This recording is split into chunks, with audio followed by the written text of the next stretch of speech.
माँ बनना अकेले मेरा तो निर्णय नहीं था। अदिति, हद हो गई है, अभी तक तुमने मेरा लंच बॉक्स रेडी नहीं किया। ऐसे कैसे काम चलेगा? जानती हो ना मुझे रोज़ देर हो जाती है ऑफिस पहुंचने में। भागती दौड़ती वो जल्दी से विनय को लंच बॉक्स पकड़ाती है। तभी वहाँ बर्तन साफ करने आई तारा बोली, अरे दीदी ज़रा संभल कर, अभी ज़्यादा दिन नहीं हुए हैं और अभी से भागदौड़ शुरू कर दी। ध्यान रखिए अपना। ठीक है तारा, अदिति बोलते हुए कुछ सोच रही थी कि इससे तो मेरा कोई रिश्ता भी नहीं है, फिर भी मेरी परवाह है। ये सब विनय ने सुनकर भी अनसुना कर दिया और ऑफिस के लिए निकल गया। अभी भी अवनी सो रही है देखकर अदिति छत पर कपड़े सुखाने डालने की चली गई। नीचे से सासू माँ के चिल्लाने की आवाज़ आई, क्या पड़ी थी कपड़े फैलाने की अभी?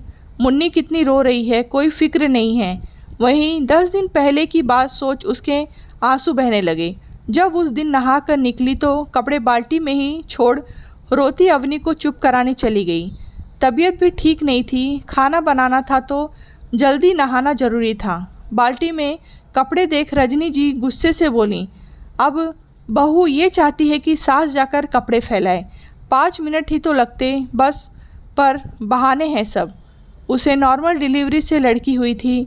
15 दिन तो माँ की देखरेख में अच्छे बीत गए, लेकिन वो भी कितने दिन रुकती। ससुराल में नियम था कि पहली डिलीवरी मायके में नहीं होती, इसीलिए माँ को बुलाना पड़ा।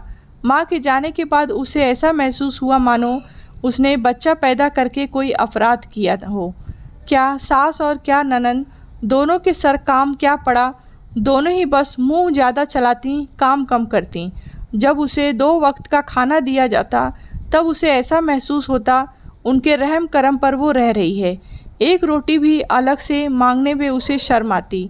दाल दलिया सुबह उबाल कर रख दिया जाता, शाम को भी वही परोस दिया जाता। कपड़े वो 15 दिन बाद ही खुद से धोने लगी थी। अवनी को एक दिन तेज़ जुकाम हो गया तो सासू माँ को विनय से कहते सुना, पता नहीं कितना शौक है तेरी बीवी को हाथ ठंडे पानी में करने का। मैं तो कहती हूँ कपड़े मैं थी तो, पर उसे तो अपने मन की करनी है ना। अब असलियत में ऐसा कुछ नहीं था। विनय घर में रहे तो उन्हें पता चले ना कि वो जो उन्हें बताया जाता है सब झूठ है। वो सुबह 9 के गए 8 बजे तक लौटते हैं, क्योंकि ऑफिस दूर भी है और टाइमिंग भी ज़्यादा है। अब वो 1.25 महीना होते ही रसोई संभालने लगी। एक दिन रात को तवे पर रोटी छोड़ वो ज़ोरों से रोती अवनी को दूध पिलाने चली गई। यहाँ उसे जल्दबाजी में गैस बंद करना ध्यान नहीं रहा, लेकिन ननंद का ध्यान उसकी हरकतों पर बराबर था। सासू माँ के कानों तक खबर पहुँची और वो पहुँच गई अदिति की खबर लेने। सुनो अदिति, अगर काम में ध्यान नहीं रहता तो मत करो। गैस को चालू छोड़ आई हो, मुफ्त की आती है क्या? कितनी लापरवाह हो गई हो। अकेले तुमने तो पैदा नहीं किया बच्चा, ना तो घर ही संभाला जा रहा है और ना ही बच्चा। अदिति के सब्र का बांध टूट चुका था।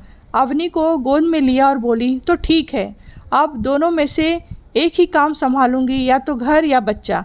अब अवनी को तो आप लोग देख नहीं पाएंगे तो घर ही संभाल लीजिए, क्योंकि मैं तो लापरवाह हूँ। और हाँ दीदी, मुझ पर तो बराबर ध्यान रखता है आपका, तो थोड़ा ध्यान काम पर भी दे दीजिए। तभी उसका ध्यान ऑफिस से लौट विनय की ओर गया, जो सारी बात दरवाजे पर खड़े सुन रहा था। उसके पास जाकर बोली, क्या आप मुझे 1 महीने के लिए मायके छोड़ आएंगे या मैं अपने पापा को बुला लूँ? क्योंकि मेरा शरीर अभी भी कमज़ोर है, फिर भी ताने ना सुनना पड़े इसीलिए जैसे तैसे काम करती हूँ। लेकिन आज लोगों का सिर्फ काम प्यारा है, मैं या मेरी बच्ची नहीं। शायद माँ बनना अकेले मेरा निर्णय तो नहीं था। विनय, क्या आप पिता नहीं बने? आपकी कोई जिम्मेदारी नहीं हमारे प्रति? मम्मी जी, आप भी तो दादी बनी हैं, और दीदी आप बुआ। क्या अवनी सिर्फ मेरी जिम्मेदारी है? क्या बच्चे की जिम्मेदारी सिर्फ माँ की होती है? आप लोगों को क्या उसकी कोई चिंता नहीं, सिर्फ काम की चिंता है? बोलिए विनय, आप जा रहे हैं मुझे छोड़ने? विनय ने उसके हाथ में अवनी को लेकर सीने से लगा लिया और बोला, अदिति, तुम्हें मायके जाना है बेशक जाओ, लेकिन प्लीज़ ऐसे रूठ कर नहीं। मैं वादा करता हूँ आज से तुम पर काम का बोझ नहीं रहेगा। इस घर के सभी सदस्य मदद करेंगे तुम्हारी, कोई तुम्हें कुछ नहीं कहेगा। रजनी जी और कोमल दोनों नज़रें झुकाए चुपचाप सुन रही थी। शायद उन्हें भी अपने गलत व्यवहार पर ग्लानि महसूस हो रही थी। कहानी आपको अच्छी लगी हो तो लाइक करें, शेयर करें।